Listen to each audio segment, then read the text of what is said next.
Okay, welcome to day one of our stitch along. If you can hear roaring in the background, it is my fan because I have sweaty hands because my body has no idea what planet it is on or what temperature it is, and so I don't regulate that well. So I'm apologizing in advance for the fan sound, and hopefully you can see me okay. I'm trying to make sure you can see me. Yeah. I'm going to be bold and use 2 strands, and if it looks terrible, I will just take it out. But if you are inexperienced, highly recommend you do a single strand. You can split a single strand. It is made up of 2 threads, I promise. Look up really close. It's there. You can split single-stranded thread.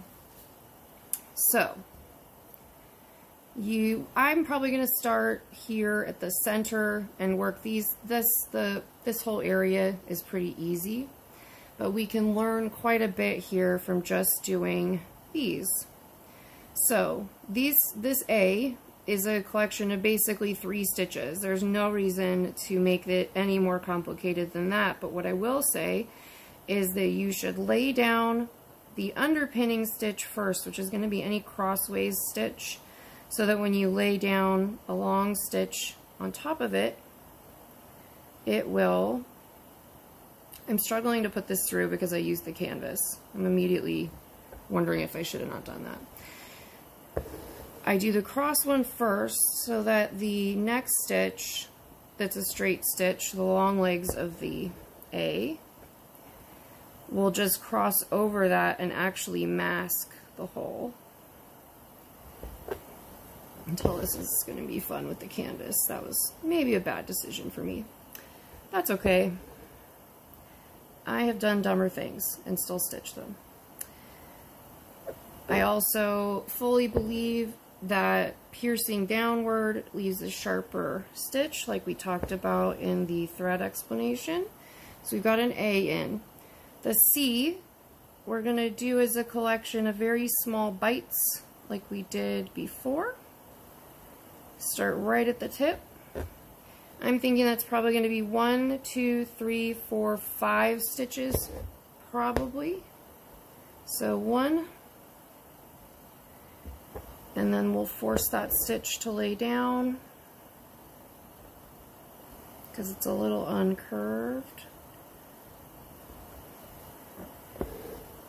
2, and pierce that other stitch to make it lay how you want.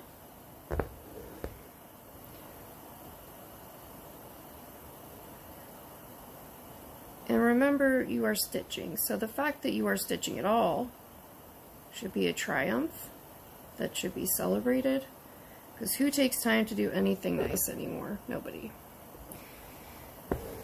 Another nice small stitch. These are probably 2 to 3 millimeters long, I would say. Not much more. So I would not be having so much trouble, I'm going to admit fully, because I'm having to hunt around on the back because the texture of the canvas is not as smooth as, for instance, the super muslin, which is also really stiff. So when I'm coming up from the back, sorry, this is something we didn't make, it's super rough, and so I'm having to hunt a little because it wants to skip. Can you hear that? Versus so much smoother sound. So this roughness is catching my needle, so I'm literally having to hunt a little bit to get the stitch in, which might have been fine were I doing something gigantic, not an entire month's worth of micro-sized type. We all live and learn. So just keep going around. That stitch got really straight, so we're going to fix it with this little one here, the last stitch on the C.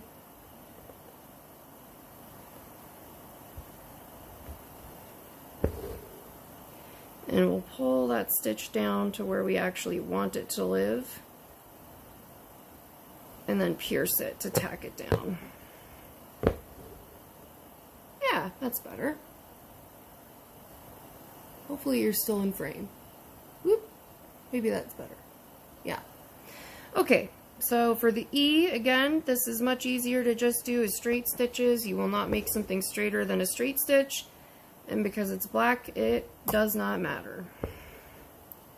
I may switch to a single strand just to specifically get through the little tiny numbers here that tell us how many of each molecule we have. And it might have been a bad idea to do it with 2 strands. Who knows? But I am showing you my little tricks, and I like chunky type. So if I can get it this thick, I like it. And then we'll come back with just 1 stitch that covers up all the others.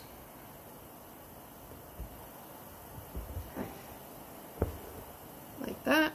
That E got real ugly. So you got to be careful when you come up through the same hole as another stitch, as it can tug the other ones out of place. So I'm just going in and fixing that corner. Cheater, cheater. You guys think there's no mistakes, but if you only knew, it is a mistake-a-rama. Happy accidents is what Bob would say. So here's the T. And again, just straight stitches for straight stitches. There's no need to pierce it twice. It's not going to get tugged out of whack when you wash it. It's such a short stitch, so I would not worry. And we're going to get all the way to the S, I think, for this little tutorial morning, because that's just about as complicated as the 3. So the Y, nice and easy. Hopefully still in frame. Ugh. This Y, for some reason, is shorter than the T, so I'm going to lengthen it up.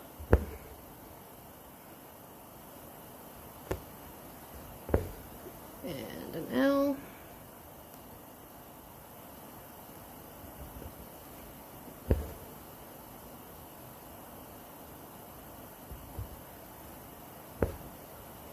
And before you start any real complex letter that you're going to get frustrated by to start with, it's a really good idea to unwind your thread, make sure it's not twisted up,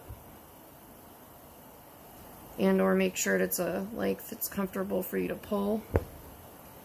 Okay, here we've got the S. So, lots of little tiny stitches again. Yeah. I think you're in focus. So lots of little guys. So I start going forward, and then I work back into that first stitch. And if you work this in single strand, it will be easier. It might be a little harder for you to split the stitch, but because you're doing black, you don't have to split the stitch. I just am because I think it looks smooth. But you are under no obligation to do the same thing that I am. Really pulled that thread right out. Sweaty hands. And just find that stitch. Sometimes it might be easier for you to not pierce it because the piercing might tug it in a way you don't want it to. And again, because we're not working in color thread, that's absolutely fine. However you get it done is the right way. So again, really small stitches here. Really itty bitty.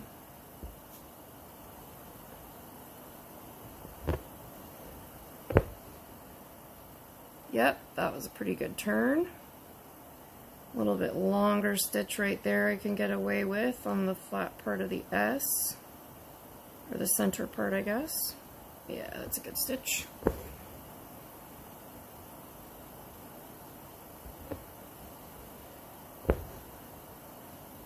And you do want to pull them nice and tight, which is another reason having the canvas is nice, because you can pull it tight without pulling it crooked.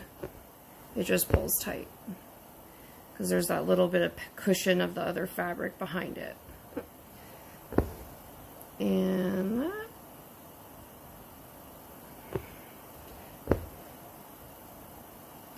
And I want this to come up a little bit. It's look like the angle I came in at is a little too shallow, so I'm going to jump above the line just a little bit. So it kind of lifts the upper edge of the last stitch. Yeah, that's a lot better. And then work forward a smidgy.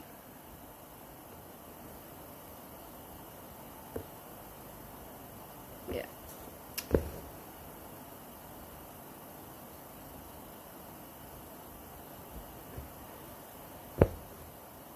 Okay, so there's an S.